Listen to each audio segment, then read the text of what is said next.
What is up, everybody? Welcome back to my channel. Today we are here at Lake Julian Disc Golf Course for another Formwork Friday. Last week we talked about release angle. Today we're focusing on our nose angle, and I've been having an issue with a specific type of discs. And the disc that fills that slot in my bag today is the time lapse. I have a couple of time lapses and we're gonna toss them off today. And I'm gonna try to make sure I can keep the nose angle down. Let's get into it.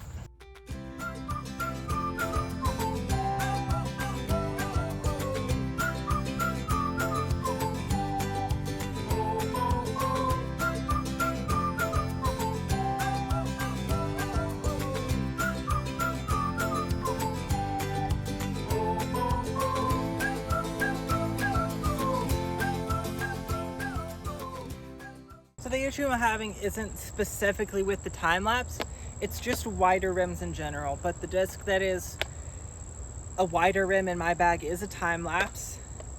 The PDs don't really do it. It's not as big a deal for a 10 speed or a 9 speed. 7 speeds are fine. But for some reason, whenever I get to a 12 speed or even faster, I have trouble getting it to launch like this. A lot of times at the very end of the throw, instead of being here, it'll just kick up ever so slightly. So I'm getting more distance with my PDs, my Eagles, and sometimes even my mid-ranges than I am with a 12-speed distance driver, which is a problem. These should go further.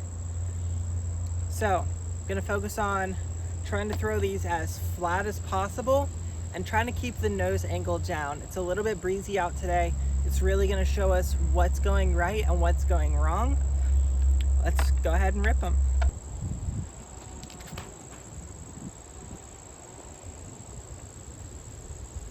I don't even know how it comes out of my hand nose up. I don't know. All right, focus on nose down.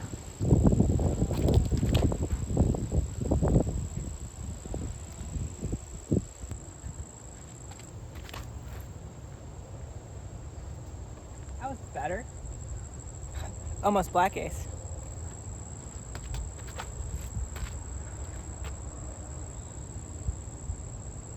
I think that the issue I'm having with the launch angle is also contributing to the nose angle.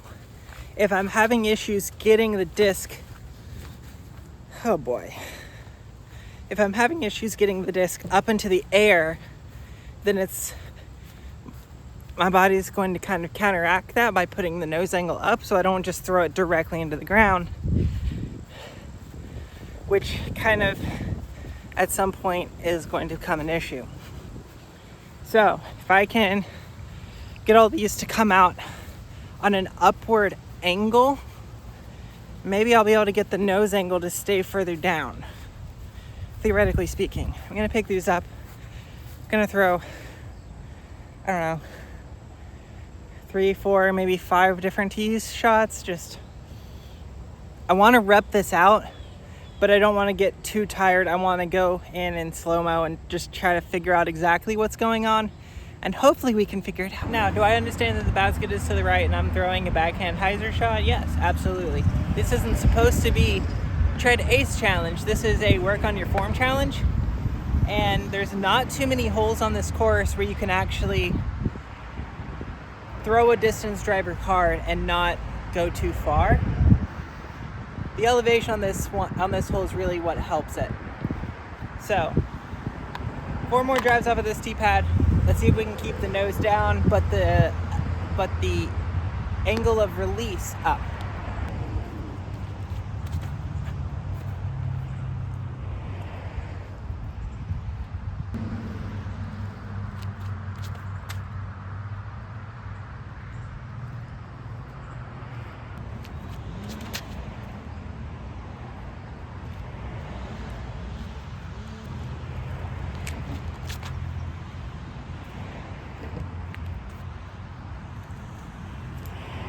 I don't think any of those are super great, but we will talk about why do you want to control your nose angle. Because you have your launch angle, and that is kind of the direction that the disc is coming out of your hand at. And hopefully your launch angle is going to get you to where you want to be. That's elevation up or down. The nose angle is where the nose of the disc is when it leaves your hand. So if the nose of the disc is slightly up, here, I'm gonna pick up these and we can demonstrate real quick. If you're throwing a disc, you want the disc to be as flat as possible, if not slightly nose down. If the disc is nose up, it's going to continue to pull on that air. So as the disc is coming through the air, instead of pushing through and staying on the line you threw it on, it's going to do this, which is going to send it up into the air, and then it's going to slow down because it's basically acting like an air brake, and it also is going to make it more stable. The reason that it makes it more stable, now the reason that throwing a disc nose up makes it more stable or more overstable, depending on which disc you're throwing, is discs fade as they slow down. So if you were throwing a disc that is working as an air brake that is constantly slowing down, it's going to try fading much earlier. Whereas if you were to throw it nose down, the disc is trying to get to the ground, but because it now has achieved and is holding the speed at which the rim is designed to be thrown at, which is why it's super, super critical to do so with really fast rim drivers. If this nose is down, the disc is dropping, but you threw it up, and the dome and the glide of the disc is going to help keep it up, but the nose down helps to keep its speed. Nose angle really determines its speed and how long it maintains that speed. I'm on the wrong T-pad. Let me go up there. So if I'm wanting the disc to maintain its speed while staying on hyzer, it's a lot harder for me personally to achieve the correct nose angle, because as I'm throwing on hyzer, I'm throwing the disc here, but it's going from low to high. So I'm throwing it up, but half the time my other fingers catch it the last second, and instead of holding it here, they just tilt it ever so slightly, and so as it comes out on hyzer, it continues to try to push that way, because instead of holding that hyzer line, it's now trying to go further to the left because of the nose angle. It's a lot easier for me to throw nose down if I throw on anhyzer, because at the last second, as I'm throwing the disc, I just torque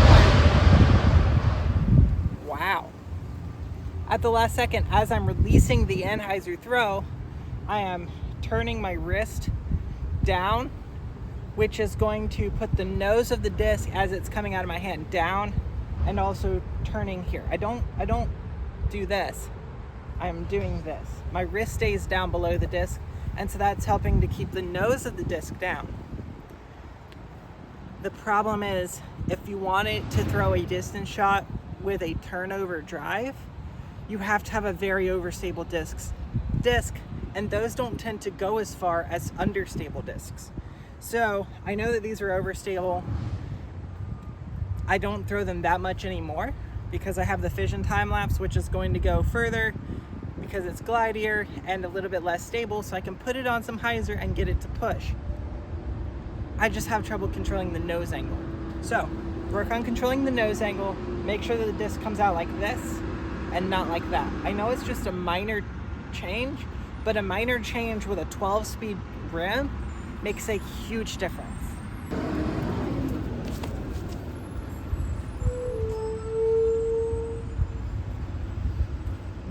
There was a really good explanation or illustration of as it slows down, it went, and then it started to slow down, and being a 12-speed driver, it's going to slow down much faster or go below the threshold much quicker, and then it just dumped.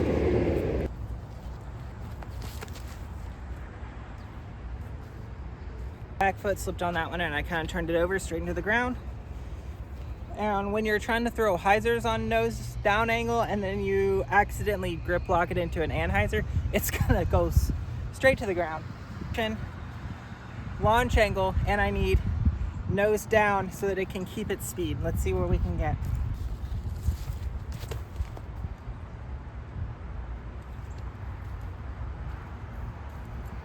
I think I turned that out of my hand again.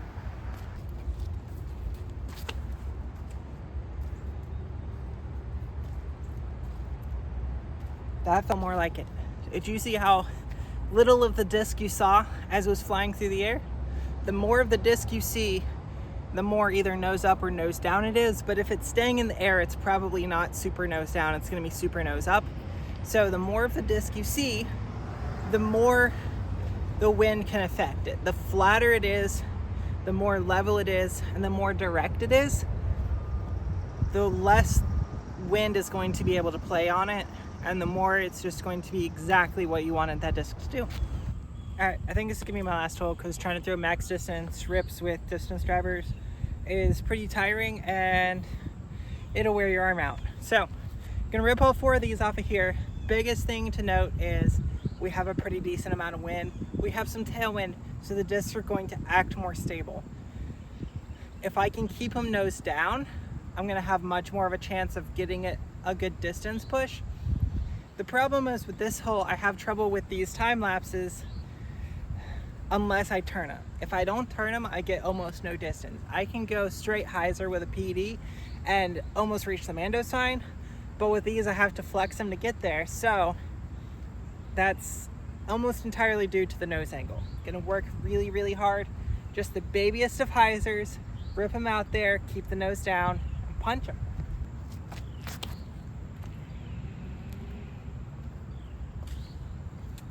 Oh, and I forgot to mention, I need to keep them up off the ground too.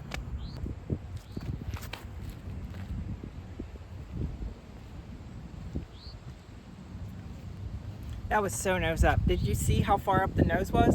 So it was trying to rise, but because it was nose up, the wind was actually pushing it down. So it was doing this the whole flight, incredibly nose up.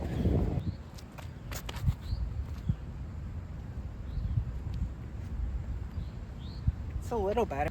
They're not fading as much as I thought they would, so I'm gonna push this one a little bit straighter and try not to mess with the right side.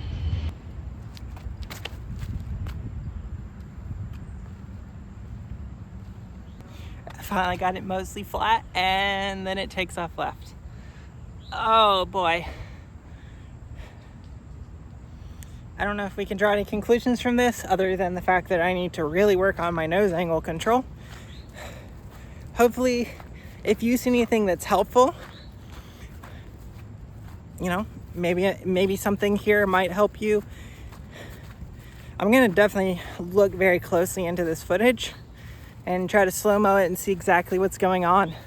And there's a possibility that next week I might be able to come back with a couple of tips and tricks on how to improve upon that. But for now, I'm not really sure. I just know that I am throwing nose up, and it's unfortunate, but it's a thing. So if you enjoyed content like this, make sure to like the video, but if you want to see new stuff, make sure to comment that down below. Make sure to subscribe for the subscriber only giveaways, and until next time, I will see you out on the course.